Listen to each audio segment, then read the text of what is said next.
We are with Congressman Glenn Grothman running for a fourth term in Congress. You talked about reaching across the aisle. Give me an example where you've reached across to a Democrat working on some particular piece of legislation. There are a variety of things. Right now I'm trying to rein in the interest rates on these payday lenders. And of course there I'm working with a Democrat, Chuy Garcia, from Chicago. I am also right now working on a bill to provide alternatives to insulin for diabetics. And right now insulin can be very expensive depending upon the type of insurance you have there. Obviously, again, I have to rely on Democrats in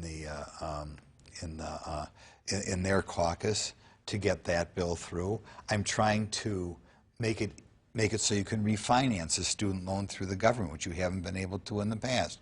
There again, I'm working with another Wisconsin Democrat to get that through. And I think it's sometimes enjoyable to work with Democrats too, because so frequently in Washington, you meet with just Republicans, you have your private meeting with Republicans, so it's kind of nice to meet with my Democrat friends too. And I will point out, I was a Democrat until I was 20 years old. So I kind of know that. Now, of course, I was very wrong, and that's why I'm a Republican now. But as a result, I kind of feel I can identify them, and that they're thinking the way I thought when I was 20. You know, people watching television these days, the television news, be it Fox, be it MSNBC, be it CNN, you would think that there is a political divide here that can never be repaired. From the inside, from a guy who sits inside Congress, are we as divided as it seems we are? Well, like I said, we've passed 4 coronavirus bills. On the other hand, I do think the Democrat Party has changed. You know, you wouldn't have seen this anti-police rhetoric, I think, out of the Democrat Party 15 years ago. I don't think you would have seen this open border stuff. And Donald Trump has, you know, cut the number of people coming across every month, not legally, from about 100,000 a month to 10,000 a month. The Democrats are critical of almost everything he does there. Apparently they want to go up to 100,000 a month. They want to give free health care to illegal immigrants, including Joe Biden. Now, I don't think the Democrats that I knew when I first got this job, or first was involved in politics, people like Dale Boley, for example, who your listeners maybe remember, he never would have said, you know, free health care for all illegal immigrants. But that's what we're seeing more and more of from the Democrat side. And I wish they would get back more in the mainstream. Maybe I'm wrong. Maybe the public nowadays says, yeah, let's give free medical care to all illegal immigrants. Let's put illegal immigrants on food stamps. To me, that's an extreme position. But maybe I'll find out in the election that I'm wrong. But to me, I don't think we ought to be doing that. Has Donald Trump changed the Republican Party?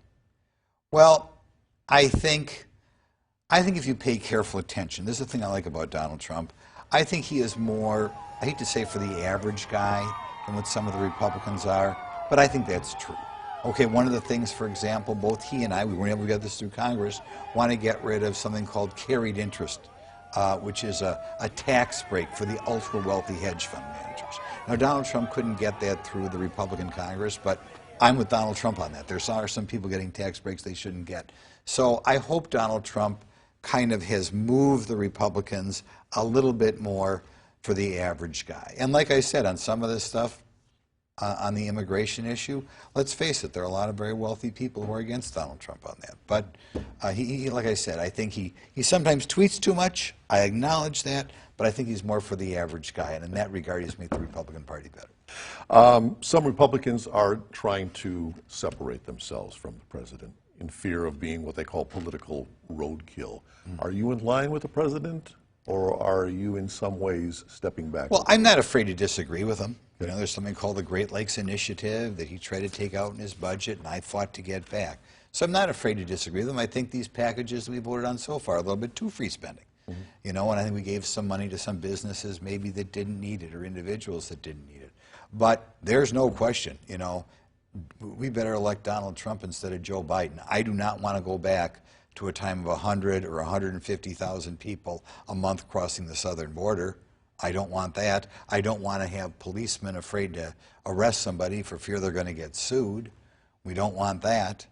I don't want to go towards a time in which for, let's say union elections, that you get rid of the closed ballot on that. So in a lot of ways, I don't want to you know, Joe Biden, go back to the days where you have to have holiday trees instead of Christmas trees. Or, you know, I look at Kamala Harris saying that a judge shouldn't be a member of the Knights of Columbus. I mean, where did that come from? But all of a sudden, I was appalled when a year and a half ago Kamala Harris came out during a hearing and said that you shouldn't be a judge, you're a member of the Knights of Columbus. I thought that was appalling when she was a U.S. Senator. Now she might be the vice president and say the Knights of Columbus shouldn't be, a judge. So I think the Democrat Party is shifting, and I think we better get Donald Trump in there, in my opinion. He tweets too much. I've told him to his face he tweets too much. But, yep. And we continue on in live, not tweets, with Congressman Glenn Grothman right after this. Stay with us.